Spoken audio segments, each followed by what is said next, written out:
లోని 7 అటవీ ప్రాంతాలు, Amrabad tiger reserve, Kawal tiger reserve, Vikarabad Ananthagiri circuit, ఖమ్మంలోని కనకగిరి, హైదరాబాద్లోని కుంటాల జలపాతం, ఆదిలాబాద్లోని కుంటాల జలపాతం, కొత్తగూడెంలోని కిన్నెరసాని, పాకాల మరియు ఏటూరు నాగారం సర్క్యూట్లు తదితరులు వాటిని గుర్తించాం.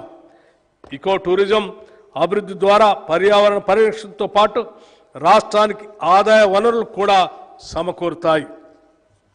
ఈ ఏడాది 20.02 కోట్ల చెట్లను నాటే లక్ష్యంతో ప్రభుత్వం వజ్రోత్సవ వన మహోత్సవ కార్యక్రమాన్ని ప్రారంభించింది. మానవులకు జంతువులకి మధ్య జరిగే ఘర్షణలో ప్రాణాలు కోల్పోయిన వ్యక్తులకు అందజేసే పరిహారాన్ని ఈ ప్రభుత్వం 5 లక్షల నుంచి 10 లక్షలకి పెంచింది.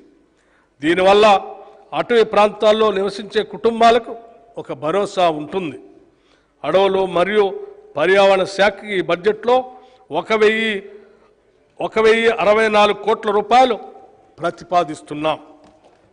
పరిశ్రమలు, ఇన్ఫర్మేషన్ టెక్నాలజీ, తెలంగాణ నైపుణ్యాభివృద్ధి విశ్వవిద్యాలయం ప్రపంచవ్యాప్తంగా ఉన్న పెట్టుబడిదారులను ఆకర్షించే అగ్రగామి గమ్యస్థానంగా తెలంగాణను తీర్చిదిద్ది స్థానికంగాను విశ్వవ్యాప్తంగాను సులభంగా ఉద్యోగాలు పొందడానికి కావలసిన ప్రపంచ స్థాయి నైపుణ్యాలను తెలంగాణ యువకుల్లో పెంపొందించాలన్నదే ప్రభుత్వ లక్ష్యం. ఈ ధ్యేయంతో తెలంగాణ ప్రభుత్వం ప్రస్తుత ఆర్థిక సంవత్సరంలోనే హైదరాబాద్లో పబ్లిక్ ప్రైవేట్ భాగస్వామ్యంతో తెలంగాణ నైపుణ్యాల విశ్వవిద్యాలయాన్ని స్కిల్ యూనివర్సిటీ ఆఫ్ తెలంగాణను స్థాపించి నడిపించాలని నిర్ణయించింది. ఈ విశ్వవిద్యాలయంలో 17 వివిధ పరిశ్రమలకి అవసరమైన నైపుణ్యాలని నేర్చే సర్టిఫికెట్లు, డిప్లొమా, డిగ్రీ కోర్సుల్ని ప్రారంభం అవుతాయి. నేరుగా పరిశ్రమలో అనుసంధానింపబడి అధ్యయన ఆచరణ మధ్య అంతరం లేని విధంగా ఉద్యోగార్జనే ఏకైక లక్ష్యంగా ఈ కోర్సులు బోధనాంశాలకి రూపకల్పన చేస్తాయి. కృత్రిమ మేధో పరిజ్ఞానం తెలంగాణ కృత్రిమ మేధో పరిజ్ఞాన రంగంలో ఎంతో ప్రగతిని సాధించింది. ఈ రంగాన్ని మరింత బలోపేతం చేయడానికి హైదరాబాద్ని ఈ రంగంలో అగ్రగామిగా తీర్చిదిద్దేందుకు ప్రణాళికలు సిద్ధం చేస్తున్నాం. మన నగరం భవిష్యత్తులో కంప్యూటర్ పరికరాలతో అత్యాధునిక కృత్రిమ మేధో పరిజ్ఞాన పరిశోధక కేంద్రంగా రూపొందించబడుతుంది. తెలంగాణ కృత్రిమ మేధో శిఖరాగ్ర సమావేశం హైదరాబాద్లో ఈ సెప్టెంబర్ 5-6 తేదీలలో జరుగుతుందని ప్రకటించడానికి ఎంతో ఆనందంగా ఉంది. కృత్రిమ మేధో పరిజ్ఞానం అందరికీ ఉపయోగపడాలి. మేకింగ్ వర్క్ ఫర్ ఎవ్రీవన్ అనే ప్రధానాంశంగా జరిగే ఈ సమావేశంలో ప్రపంచవ్యాప్తంగా నిపుణులు, ప్రభావశీలులు మొదలైన వారు 2,000 మంది హాజరవుతారు. ఈ సమావేశం రంగంలో తెలంగాణ యొక్క పురోగతికి చాలా దోహదపడుతుంది. తెలంగాణలో ఇంకా ఫైబర్ గ్రిడ్ సౌకర్యం లేని మారుమూల ప్రాంతాలకు దాన్ని విస్తరిస్తాం.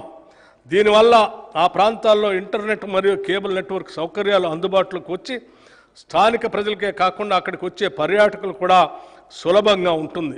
ఎకో టూరిజం అభివృద్ధికి కూడా ఈ ఫైబర్ గ్రిడ్ దోహదపడుతుంది. ఒకప్పుడు తెలంగాణకు గర్వకారణంగా ఉన్న నిజాం షుగర్ లిమిటెడ్ పలు రకాల ఒడిదుడుకుల కారణంగా మూతబడింది. దీన్ని ఇప్పటి వరకు ఎవరు పట్టించుకోలేదు. దాన్ని పునరుద్ధరించడానికి ఏమాత్రం ఆసక్తి చూపించలేదు. కానీ మా ప్రభుత్వం వచ్చిన వెంటనే మేమిచ్చిన మాట ప్రకారం నిజాం షుగర్స్ లిమిటెడ్ పునరుద్ధరణకు జనవరి 2024లో ఒక కమిటీని నియమించాం. త్వరలోనే తెలంగాణ ప్రజల చిరకాల స్వప్నమైన నిజాం షుగర్స్ లిమిటెడ్ని తిరిగి ప్రారంభిస్తాం. మన చేనేత అన్నలు నేసే ఒక్కొక్క వస్త్రం ఒక కళాఖండం. గతంలో ఎంతో ప్రభావం కలిగిన ఈ రంగం తక్కువ ధరలతో తక్కువ సమయంలో ఎక్కువ వస్త్రాలు తయారు చేసే పవర్ లూమ్ ఫ్యాక్టరీలతో పోటీ పడలేక దిగాలు పడింది. ఈ రంగాన్ని చేతునిచ్చి ఆదుకోకపోతే మన చేనేత కళలు శాశ్వతంగా అంతరించిపోయే ప్రమాదం ఉంది. మా ప్రభుత్వం అందుకే చేనేత రంగం పునరుజ్జీవనానికి చర్యలు ప్రారంభించింది. ప్రభుత్వ శాఖలకి, ఇతర ప్రభుత్వ సంస్థలకి అవసరమైన వివిధ వస్త్రాలు అనగా విద్యార్థులకు ఇచ్చే స్కూల్ యూనిఫామ్లు, ఆసుపత్రుల్లో ఉపయోగించే బెడ్షీట్ లాంటివి తెలంగాణ చేనేత సహకార సంస్థ ద్వారా మన స్థానిక నేతన్నల నుండే సేకరించాలని నిర్ణయించాం. గత 7 సంవత్సరాలుగా తెలంగాణలో Indian institute of handloom technology ఏర్పాటు విషయం పెండింగ్లో ఉంది. మా ప్రభుత్వ ప్రయత్నం వల్ల ఇటీవలే ఈ ఇన్స్టిట్యూట్ ఏర్పాటుకి కేంద్ర ప్రభుత్వం అంగీకరించిందని తెలియజేయడానికి ఎంతో సంతోషిస్తున్నాను. అంతేకాకుండా మన రాష్ట్రంలో ఒక centre of excellence for textiles ఏర్పాటుకి కూడా కేంద్ర ప్రభుత్వంతో సంప్రదింపులు జరుపుతున్నాం. ఈ ప్రతిష్టాత్మక సంస్థల ఏర్పాటు మన రాష్ట్రంలో చేనేత రంగ అభివృద్ధికి ఎంతగానో తోడ్పడుతుంది. పరిశ్రమల శాఖకి ఈ బడ్జెట్లో 2,762 కోట్ల రూపాయలు ప్రతిపాదిస్తున్నాము.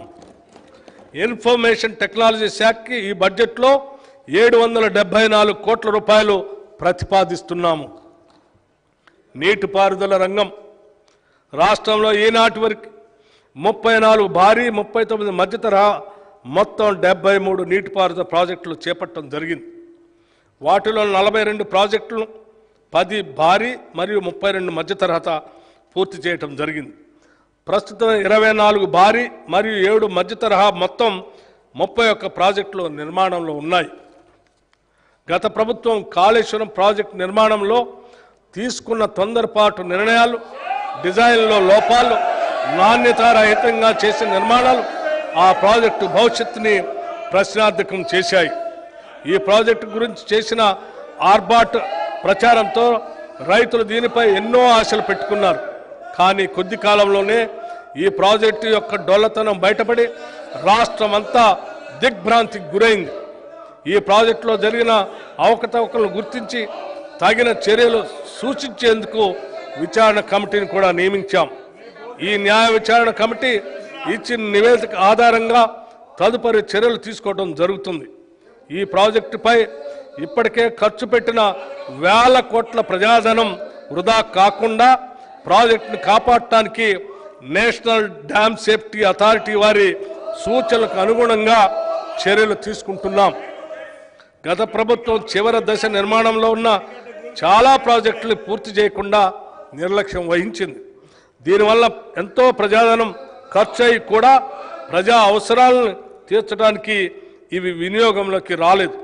మా ప్రభుత్వం తుది దశలో ఉన్న ఇలాంటి ప్రాజెక్టుల్ని మరియు ఆయకట్టు తక్షణం పెంపొందించే 6 ప్రాజెక్టుల్ని ఈ ఆర్థిక సంవత్సరంలో మరియు 12 ప్రాజెక్టుల్ని వచ్చే ఆర్థిక సంవత్సరంలో పూర్తి చేయడానికి నిర్ణయించాం.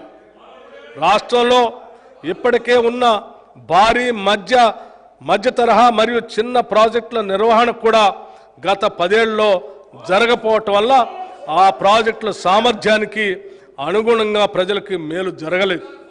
అవి అలాగే వదిలేస్తే మన జాతీయ సంపదగా భావించే ప్రాజెక్టులు నిరుపయోగం అవుతాయి.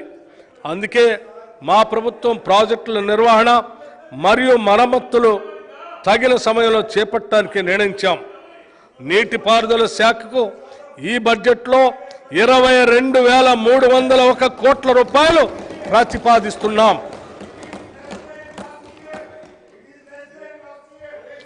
నాణ్యమైన విద్య అత్యుత్తమ భవిష్యత్తుకి పునాది.